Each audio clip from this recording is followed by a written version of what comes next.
नमस्कार, मैं अमित रामटेके और आप देख रहे हैं मेरा यूट्यूब चैनल बहुजन डिकोड।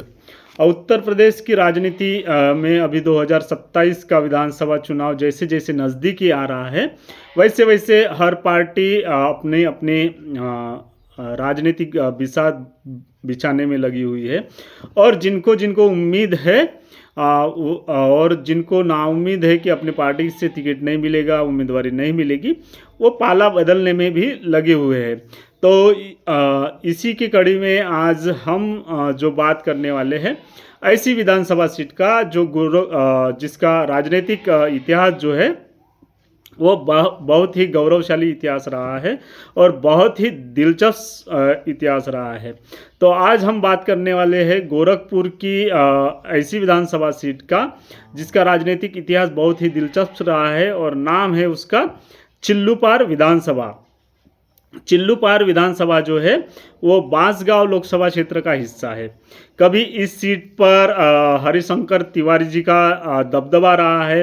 हरिशंकर तिवारी जी जो इस सीट से चिल्लूपार विधानसभा सीट से 5 बार विधायक रह चुके हैं और इसी के कारण माना जाता है कि हरिशंकर तिवारी जी का इस सीट पर बहुत अच्छा खासा दबदबा रहा है। और आज भी उनके बेटे जो है हरिशंकर तिवारी जी, विनय शंकर तिवारी जी, वो अपनी राजनीतिक आगे ले जाने के लिए प्रयास कर रहे हैं। वो भी एक बार विधायक रह चुके हैं। तो यहाँ अभी वर्तमान में अगर देखा जाए तो यहाँ भाजपा के जो राजेश त्रिपाठी है वो अभी विधायक है। और दिलचस्प बात यह है कि अभी 2027 विधानसभा चुनाव से पहले इस चिल्लूपार विधानसभा में एक राजनीतिक घटनाक्रम घट रहा है जिसमें भारतीय जनता पार्टी के महिला मोर्चा के प्रदेश उपाध्यक्ष रही अस्मिता चंद जो है उनके बहुजन समाज पार्टी से जुड़ने की खबरें आ रही है। और वो बहुजन समाज पार्टी की तरफ से चिल्लूपार विधानसभा में एक उम्मीदवार होने की संभावना जताई जा रही है। तो आज के वीडियो में हम यही बात करने वाले हैं कि बहुजन समाज पार्टी के साथ में अस्मिता चंद का जुड़ना इस विधानसभा सीट का क्या समीकरण बना सकता है। और इसी बात को लेकर आज का हम ये वीडियो बना रहे हैं। तो चिल्लूपार विधानसभा में अगर देखा जाए तो बहुजन समाज पार्टी का अभी एक राजनीतिक इतिहास रहा है। यहाँ से 2007 में, 2012 में और 2017 में भी बहुजन समाज पार्टी के यहाँ पे विधायक रहे हैं। अभी जो भारतीय जनता पार्टी के विधायक है राजेश त्रिपाठी जी, वो 2007 में और 2012 में यहाँ पे बहुजन समाज पार्टी की तरफ से ही विधायक थे। और उसके बाद में 2017 में यहाँ पे राजेश त्रिपाठी जो है वो बीजेपी के साथ में चले जाते हैं। और जो हरिवंश शंकर तिवारी जी के जो बेटे हैं विनय शंकर तिवारी जी, वो बहुजन समाज पार्टी के उम्मीदवार बनते हैं। और 2017 में देखिएगा राजेश त्रिपाठी जी को हराकर, जो कभी बहुजन समाज पार्टी के उम्मीदवार और विधायक रहे थे, उनको हराकर विनय शंकर तिवारी जी भी यहाँ पे बहुजन समाज पार्टी के उम्मीदवार के रूप में जीत हासिल करते हैं। तो देखेंगे यहाँ पे तो बहुजन समाज पार्टी लगातार 2007, 2012 और 2017 का जो विधानसभा का चुनाव है इस चिल्लूपार विधानसभा सीट से जीत चुकी है। फिर आते हैं 2022 में। 2022 में फिर से भारतीय जनता पार्टी ने राजेश त्रिपाठी जी को टिकट दिया, उम्मीदवार बनाया। और जो बहुजन समाज पार्टी से चुनकर आए थे विनय शंकर तिवारी जी, वो विनय शंकर तिवारी जी समाजवादी पार्टी के साथ में चले गए और बहुजन समाज पार्टी ने यहाँ पे राजेंद्र सिंह जी को विधानसभा का उम्मीदवार बनाया। इस 2022 के विधानसभा चुनाव में यहाँ पे राजेश त्रिपाठी जी को जीत हासिल हुई और वो वर्तमान में भारतीय जनता पार्टी के विधायक चिल्लूपार विधानसभा सीट से है। तो विनय शंकर तिवारी जी जो बहुजन समाज पार्टी की सीट से जीते थे, वो समाजवादी पार्टी में चले गए और राजेश त्रिपाठी जी जो बहुजन समाज पार्टी के सीट से 2007 और 2012 का चुनाव जीते थे वो बीजेपी में चले गए। तो इस तरह से अगर देखा जाए तो बहुजन समाज पार्टी से गए हुए नेता ही समाजवादी पार्टी और भारतीय जनता पार्टी के हाल फिलहाल में संभावित यानी वर्तमान में विधायक और संभावित उम्मीदवार जो समाजवादी पार्टी के माने जाते हैं वो है। अभी भारतीय जनता पार्टी की ओर से जो महिला मोर्चा की प्रदेश उपाध्यक्ष रही अस्मिता चंद जो है वो बहुजन समाज पार्टी का हाथ थामने की खबरें आ रही है। अगर वो बहुजन समाज पार्टी का हाथ थामती है तो इस सीट पर राजनीतिक जो उलटफेर है वो दिलचस्प होगा और देखना ये होगा कि अस्मिता चंद का जो प्रभाव है वो इस सीट पर किस तरह से होता है, क्योंकि अस्मिता चंद जो है वो एक सिर्फ भारतीय जनता पार्टी की कार्यकर्ता नहीं थी, तो एक प्रदेश स्तर की एक पदाधिकारी रही है। और ख़ास बात यह है कि अगर देखेंगे तो जो अस्मिता चंद जिस परिवार से आती है उस परिवार का भी इस क्षेत्र में बड़ा ही राजनीतिक रूप से सक्रियता दिखाई देती है।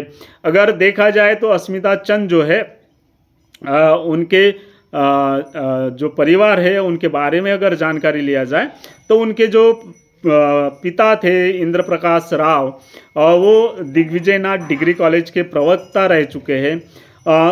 ससुर जी जो है स्वर्गीय राजनारायण चंद वो ब्लॉक प्रमुख रहे हैं और इससे समझ में आ सकता है कि जमीन से भी राजनीतिक रूप से चंद परिवार सक्रिय रहा है।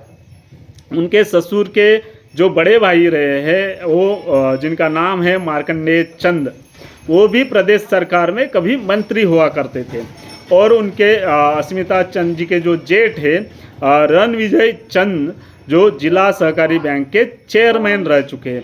तो इस तरह से पूरा राजनीतिक प्रभाव जिस परिवार का हो जिसे किसी भी पहचान की क्षेत्र में ज़रूरत नहीं हो, ऐसा अगर नाम बहुजन समाज पार्टी के साथ में जुड़ता है तो बहुजन समाज पार्टी निश्चित रूप से 2007, 2012 और 2017 का जो परिणाम था वो लाने की कोशिश ज़रूर कर सकती है।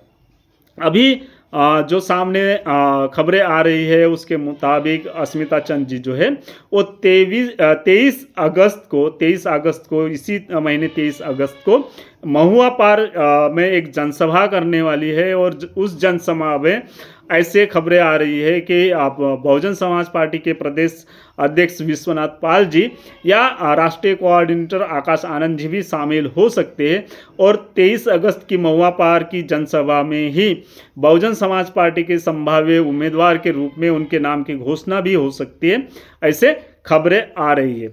अगर ये 23 अगस्त में जनसभा होती है और अस्मिता चंद जी को बहुजन समाज पार्टी का उम्मीदवार बनाया जाता है तो देखना होगा कि बीजेपी के सामने इसकी कितनी बड़ी चुनौती होगी, क्योंकि राजेश त्रिपाठी जी जो है जो बीजेपी के विधायक है वो 3 बार के विधायक है। इसके पूर्व में वो 2 बार 2007 और 2012 में चुन के आए थे, 2022 में भी वो चुन के आए हैं और तो क्षेत्र में अच्छा खासा उनका भी नेटवर्क है, उनकी भी पहुंच है और जिस तरह से कहा जाता है कि भारतीय जनता पार्टी का संगठन भी बहुत मजबूत है। अगर 23 अगस्त की जनसभा में अस्मिता चंद जी बहुजन समाज पार्टी जो भारतीय जनता पार्टी से आई हुई है तो देखना ये होगा कि भारतीय जनता पार्टी के लोकल जो क्षेत्र के नेता है वो बहुजन समाज पार्टी के साथ में कितने आते हैं, अस्मिता चंद जी के साथ में कितने लोग भारतीय जनता पार्टी से निकल कर आते हैं, ये देखने वाली बात होगी और उसी के आधार पर ये हम कह सकते हैं कि भारतीय जनता पार्टी को अस्मिता चंद जी चुनौती दे सकती है, उनके खिलाफ एक अच्छा खासा माहौल बनाकर जीत की जो दावेदारी पेश कर सकती है। रही बात समाजवादी पार्टी की, तो समाजवादी पार्टी पर क्या असर होगा, क्योंकि समाजवादी पार्टी यहाँ पे ना 2007 में जीती है, ना 2012 में जीती है, ना 2017 में जीती है, ना 22 में जीती है, तो समाजवादी पार्टी भी यहाँ इस क्षेत्र में उसे जीत मिले इसके लिए वो तैयारी कर रही है। और उनके पास में भी पूर्व विधायक जो बहुजन समाज पार्टी के सिंबल पर चुनकर आए थे, विनय शंकर तिवारी जी, जो पिछले बार कभी विधानसभा का चुनाव समाजवादी पार्टी से लड़े हैं, वो शायद इस बार भी समाजवादी पार्टी के उम्मीदवार बन सकते हैं। और देखना ये होगा कि समाजवादी पार्टी का जो लोकल नेटवर्क है, जो संगठन है, वो किस तरह से विनय शंकर तिवारी जी की जीत के लिए अपना साथ और सहयोग देता है। विनय शंकर तिवारी जी अगर पिछले 5 साल से जनता से जुड़े रहे हैं, तो निश्चित रूप से उनको भी यहाँ पे उम्मीद रह सकती है। और क्या बीएसपी चिल्लापुर में वापसी कर सकती है? तो निश्चित रूप से अगर त्रिकोणीय मुकाबला होता है तो यहाँ पे बीजेपी, समाजवादी पार्टी और बहुजन समाज पार्टी, तीनों ही पार्टियों के लिए इक्वल अपॉर्चुनिटी हम मान सकते हैं। सबसे बड़ी बात, सबसे बड़ा सवाल ये रहेगा कि अस्मिता चंद का कितना प्रभाव इस सीट पर डाल सकती है। अगर वो प्रदेश की उपाध्यक्ष रही है महिला मोर्चा की और जमीनी स्तर पर सक्रिय रही है, भारतीय जनता पार्टी की तरफ से भी क्यों ना हो, अगर वो बहुजन समाज पार्टी की तरफ से उम्मीदवार बनती है, तो बहुजन समाज पार्टी का अपना संगठनात्मक नेटवर्क और अस्मिता चंद जी का उनका आज तक का जो उनके परिवार, उनका जो नेटवर्क है, इसका लाभ निश्चित रूप से बहुजन समाज पार्टी को मिल सकता है। आपको क्या लगता है कि चिल्लापुर विधानसभा क्षेत्र में इस बार का राजनीतिक समीकरण किस तरह से होने वाला है? और क्या इस बार बहुजन समाज पार्टी 2007, 2012 और 2017 का जो चुनावी परिणाम दोहरा सकती है? आप अपनी राय कमेंट में ज़रूर बताइएगा। और ये अगर ये वीडियोस अच्छा लगे आपको, तो चैनल को सब्सक्राइब जरूर कीजिए। इस वीडियो को अपने ग्रुप्स में ज़रूर शेयर कीजिए। Thank you. जय भीम, जय भारत, धन्यवाद।